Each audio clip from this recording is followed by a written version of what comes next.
This is the Lone Crater YouTube. We hope this video helps. You'll start by verifying essentials: cables, power, and a laptop with the right apps installed. Plug the Android box into power, then connect HDMI or USB-C to the laptop or capture device. If you're using network mirroring, connect both devices to the same Wi-Fi band. Once done, enable developer options and USB debugging on the box so the laptop can communicate.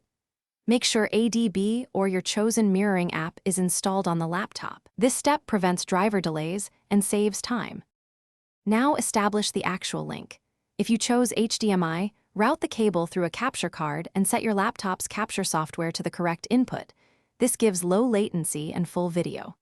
If you prefer network methods, launch SCRCPY or your mirroring app, then connect via IP address or USB, and authorize the laptop when the Android box prompts.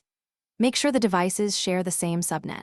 Once the connection appears, adjust resolution and audio routing so the laptop receives both picture and sound clean. Finish by tuning settings.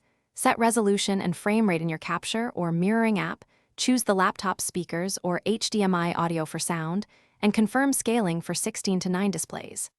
Once configured, run a short test recording or stream using OBS or VLC to validate stability. If things go wrong, reboot both devices first, inspect cables for damage, and reauthorize USB debugging. If you're on Wi-Fi, switch to a wired Ethernet link to rule out packet loss and latency issues. Thanks for watching. Consider subscribing if we helped you.